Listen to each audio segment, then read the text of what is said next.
అన్నారా బాబు, మీరు అనుకోకండి మీది వేరే పో అన్నాడు. అయ్యా క్రీస్తు వారు స్వయంగా చరణకోల పట్టుకొని కొట్టలేదని మీరు ఎవరైనా కూడా తిట్టేసుకొని రోజుకే పని లేనట్టు వాట్సాప్లలో ఒకరికోలు ఫార్వర్డ్ చేసుకొని పనికి వాళ్ళ పంచాయతీలు పెట్టుకొని అక్కడే కూర్చోలేదు. వాడు బుర్ర పెట్టి ఆలోచించిండు భవిష్యత్తు ఎలా రాసుకున్నారు వీళ్ళు అడగండి, ఇందులోంచి రాసుకున్నారు.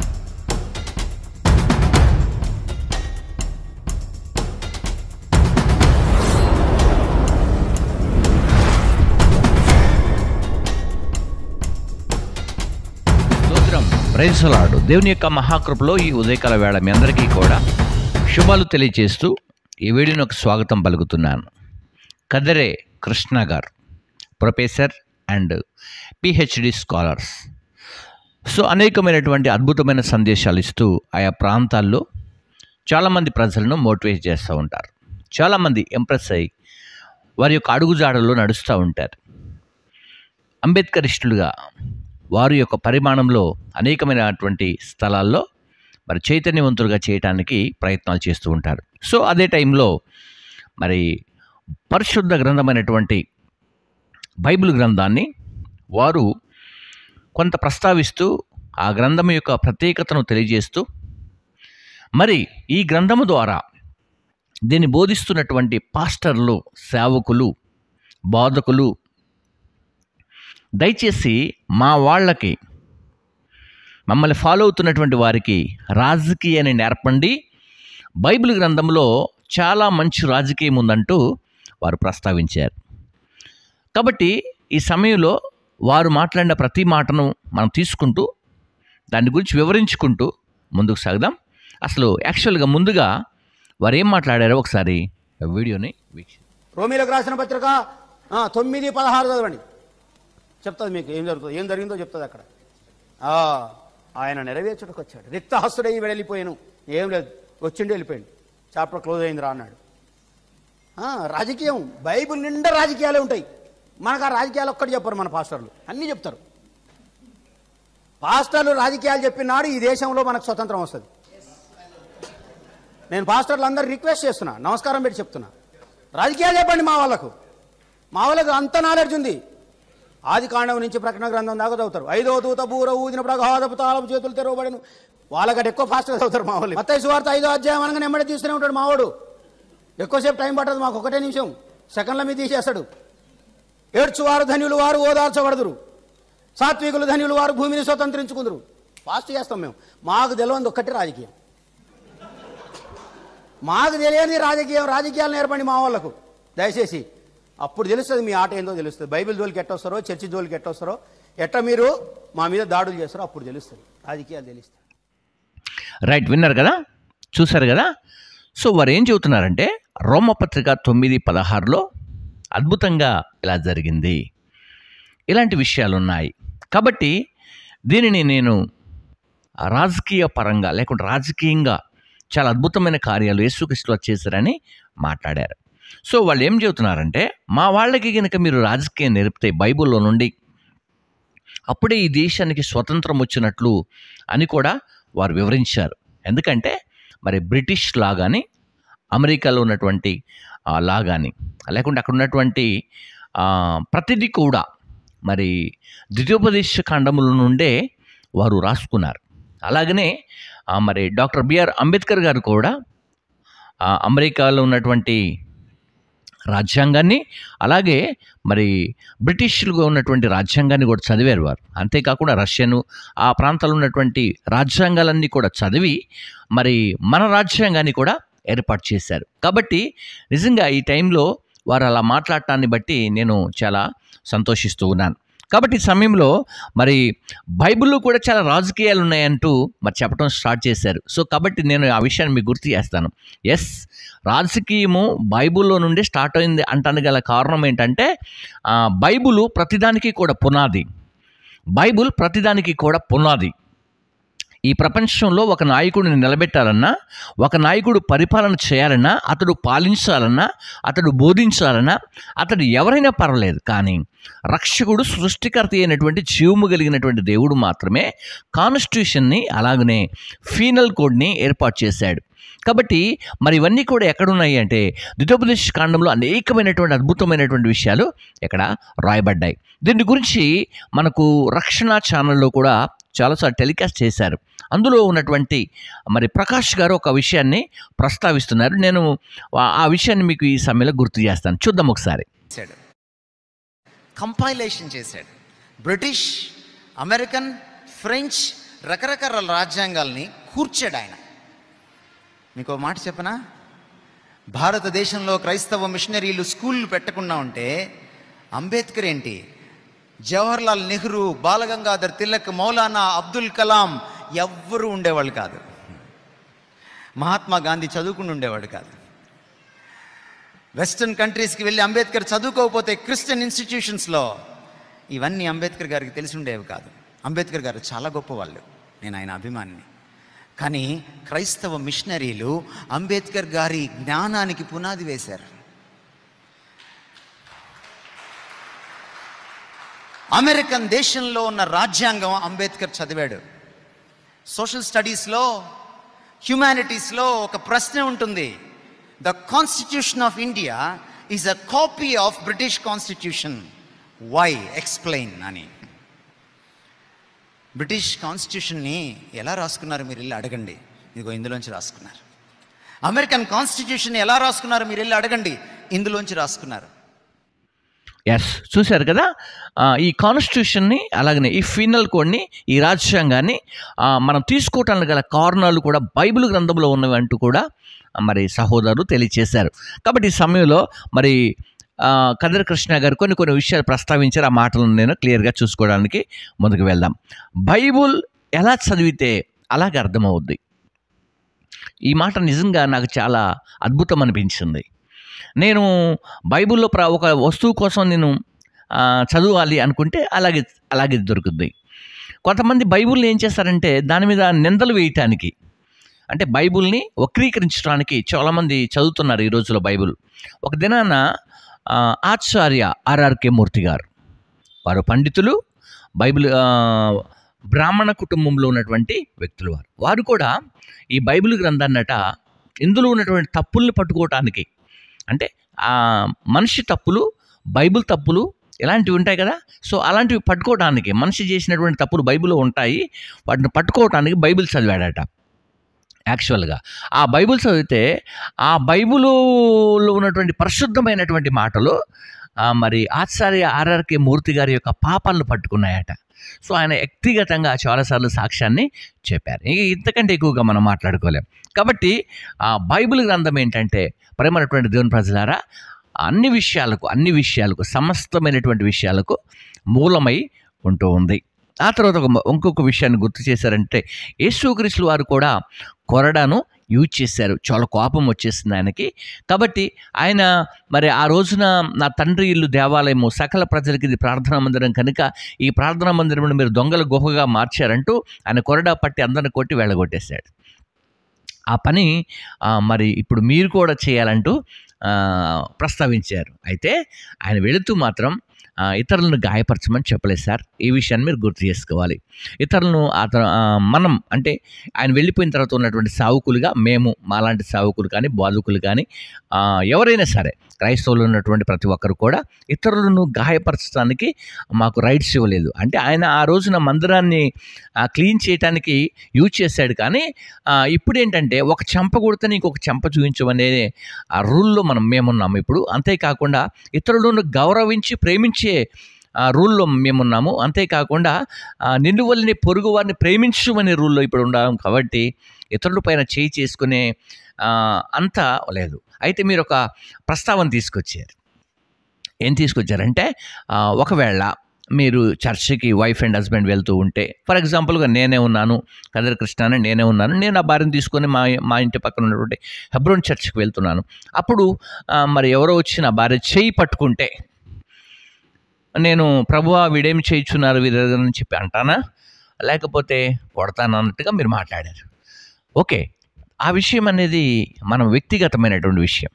మన కుటుంబం మీద ఎవరైనా అలాంటి దౌర్జన్యం చేసినప్పుడు ఎవరు ఊరుకోరు. అయితే దేవుని యొక్క దేవాలయము కూడా అలాగే ఉంది.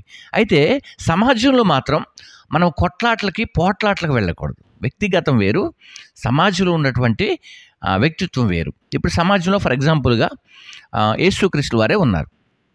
యేసుక్రీస్తు వారు దొంగ, మోసగాడు, లేకపోతే వ్యభిచారానికి పుట్టినవారు, ఆ తర్వాత ఈ బైబిల్ కూడా అంత భూత పుస్తకము అని చాలామంది అంటూ ఉన్నారు. అర్థమవుతుందా సార్? చాలామంది అంటున్నారు. ఇప్పుడు వాళ్ళందరి మీదకి వెళ్ళి క్రైస్తవ్యం కొట్లాట చేసుకోవటం అనేది కాదు, వాళ్ళ మీద పోట్లాట చేయటం అనేది కాదు. అర్థమవుతుందా? సో వ్యక్తిగతం వేరు, వ్యక్తిగతంలో జరుగుతున్నటువంటి విమర్శలు వేరు, వ్యక్తిగత ప్రపంచం వేరు. అలాగే వ్యక్తిగతమైనటువంటి దూషణ వేరు. అంటే నన్ను ఎవరన్నా దూషించినప్పుడు నా దగ్గర ఉండి సో ఆ వ్యక్తితో నేను ఎలా చేయాలనేది దేవుడు మనకి నేర్పుతాడు. కానీ దేవునిపైనే వచ్చినప్పుడు దేవుడే అది చూసుకుంటాడు. కాబట్టి వ్యక్తిగతంగా కూడా కొట్లాటలు మంచివి కావు. కాబట్టి ఈ విషయాన్ని కూడా మీరు గమనించాలి. ఆ తర్వాత ఇంకొక విషయాన్ని గుర్తు చేశారు ఏంటంటే, పాస్టర్లు రాజకీయాన్ని నేర్చుకోవాలి.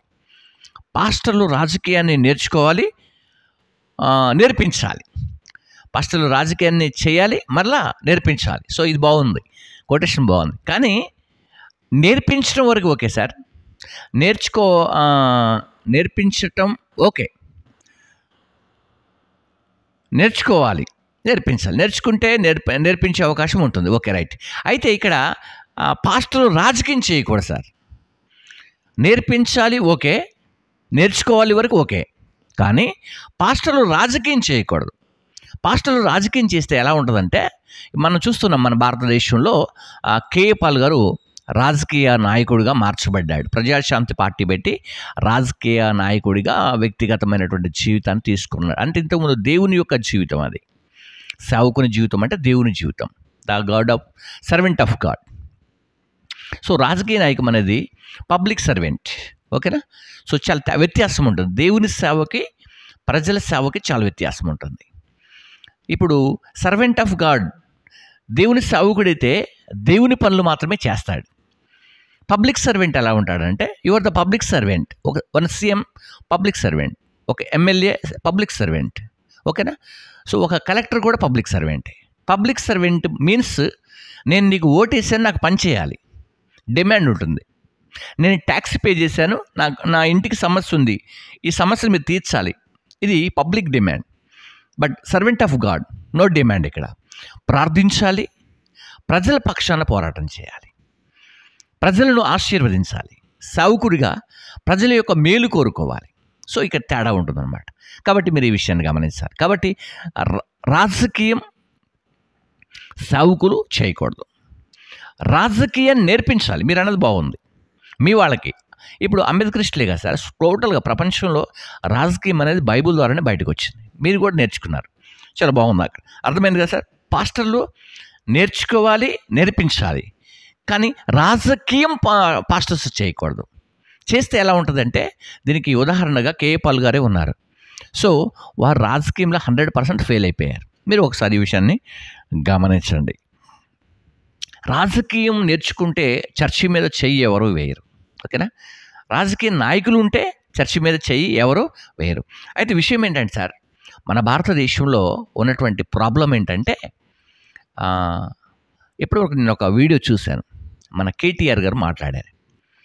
వాళ్ళు మన భారతదేశం యొక్క సంపన్నమైనటువంటి ఉన్నతమైనటువంటి ఆలోచనలు ఎలా ఉన్నాయని, మతపరమైనటువంటి పిచ్చి, కులపరమైనటువంటి పిచ్చి, ఈ వాట్సాప్లలో షేర్ చేసుకోవటము, గొడవలు పెట్టుకోవటము ఇలా ఎక్కువైపోతూ ఉంది. దీనివల్లనే మన ప్రపంచానికి, మన దేశానికి చాలా నష్టం జరుగుతూ ఉంది. చైనాకి మనకు మధ్యలో ఉన్నటువంటి వ్యత్యాసాన్ని కూడా వారు చెప్పారు. నేను మీకు ఆ వీడియో ప్లే చేస్తాను, ఒక్క నిమిషం చూద్దాం. చూసిన తర్వాత దాని గురించి మాట్లాడుకొని మనం ముగించుకుందాం. ఓకే, అర్థమైంది?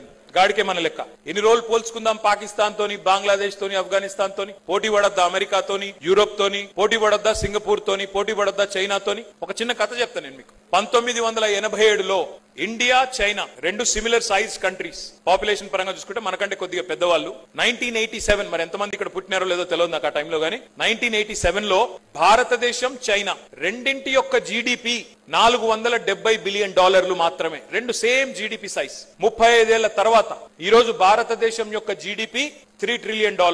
చైనా ఎంతో తెలుసా? $16 ట్రిలియన్, $16 ట్రిలియన్.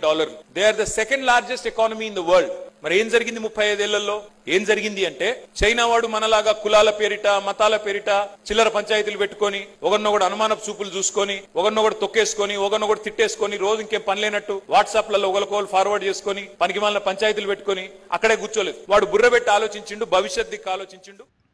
చూసారు కదా ఆయన ఏమంటున్నాడంటే కేవలం ఇప్పుడు 35 సంవత్సరాల తేడాలో భారతదేశము 3 ట్రిలియన్ మిలియన్స్లోనే ఉంది, ట్రిలియన్స్లో ఉంది. 3 ట్రిలియన్స్లోనే భారతదేశము 35 ఇయర్స్ బ్యాక్ చూస్తే సమానంగా ఉన్నటువంటి చైనా భారతదేశము ఇప్పుడు 3 ట్రిలియన్లో భారతదేశం ఉంటే 16 ట్రిలియన్లో చైనా దేశము దూసుకుపోతుంది. అక్కడ ఈ కుల పంచాయతీలు, ఈ మత పంచాయతీలు ఉండవు. ఈ వాట్సాప్ షేర్ చేసుకోవటాలు, వాడిని మనల్ని కొట్టుకోవడం, మన వాళ్ళు తిట్టుకోవటాలు, ఇలాంటివి ఉండవు అంటూ నిజంగా కేటీఆర్ గారు ఒక చక్కని సందేశాన్ని ఇచ్చారు. ఎస్, ఈ రోజున మనం కూడా నిన్ను వల్ల నీ పొరుగు వారిని ప్రేమించుకున్నటువంటి ఒక మాటను తీసుకొని మనందరం కూడా అలా కలిసి ఎందుకు వెళ్ళకూడదు? కాబట్టి ఈ సమయంలో కదిరి కృష్ణ గారు చాలా చక్కగా వివరించారు. వారిని నేను గౌరవిస్తున్నాను, ప్రేమిస్తున్నాను. వారిని బట్టి కూడా చాలా సంతోషిస్తున్నాను. కాబట్టి ఈ సమయంలో కేఏ పాల్ గారిని మీకు ఎగ్జాంపుల్ ఎందుకు చెప్పానంటే, రాజకీయం అనేది సావుకులకు తగదు సార్. రాజకీయాన్ని నేర్పించాలి, బోధించాలి, ఓకే, అంతవరకు సమంజసంగా ఉంటుంది. కాబట్టి కేటీఆర్ గారు కూడా చక్కని జీడిపి గురించి అద్భుతంగా 480 మనము 480 వాళ్ళు ఉన్నటువంటి ఒక స్టేజీని గుర్తు చేసి ఈ రోజున ఎలా ఉన్నామో వారు అద్భుతంగా నేర్పించారు. కాబట్టి భారతదేశంలో ఉన్నటువంటి ప్రజలారా, స్నేహితులారా, మనందరము నిజంగా మన దేశం యొక్క అభ్యుదయానికి, లేక మన దేశం యొక్క ఉన్నతమైనటువంటి స్థానానికి, మన దేశం యొక్క స్థితిగతులు మార్చుకోవడానికి, మన భారతదేశం యొక్క ఔన్నత్యమును చాటడానికి, మన భారతదేశంలో ఒక బీదవాణ్ణి మార్చటానికి, మన భారతదేశంలో ఒక త్రాగుబోతుని మార్చడానికి, మన భారతదేశంలో ఒక వ్యభిచారిని మార్చడానికి, మన భారతదేశంలో ఒక దొంగను మార్చడానికి, మన భారతదేశంలో ఉన్నటువంటి ప్రతి వ్యవస్థను, చెడిపోయే ప్రతి వ్యవస్థను మార్చడానికి మనందరం కూడా సహకరిస్తే నిజంగా మనం కూడా $16 ట్రిలియన్సే కాకుండా దానిని అధిగమించే స్థాయికి మనం వెళ్ళిపోవచ్చు. ఈ విషయాన్ని నేను మీకు ఎందుకు తెలియజేస్తున్నాను ఈ సమయంలో అంటే, నిజంగా బైబిల్ చాలా గొప్పదండి. ఈ సమయంలో నేను ఒక మతాన్ని గురించి మాట్లాడలేదు, ఒక మనిషిని గురించి మాట్లాడుతున్నాను.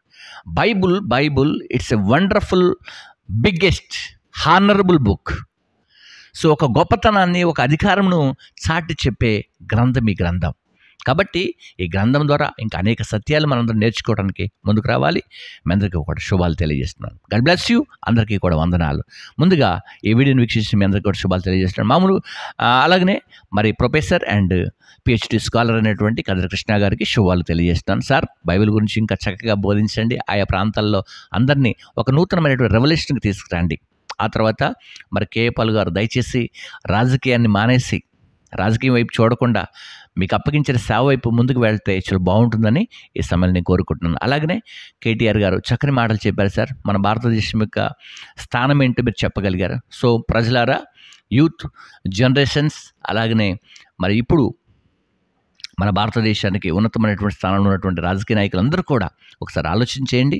మన భారతదేశాన్ని ఒక గొప్ప స్థానానికి తీసుకువెళ్ళాలి. ఎప్పటికైనా భారతదేశం గొప్పగా మార్చబడాలన్నదే అందరి యొక్క ఆశ ఉండాలి. అప్పుడే మన దేశం యొక్క స్థానం మొదటి స్థానంగా మార్చబడుతుంది. God bless you. అందరికీ శుభాలు కలుగును గాక. ఈ సమయాన్ని బట్టి నేను ఎంతో సంతోషిస్తున్నాను. ఆమేన్.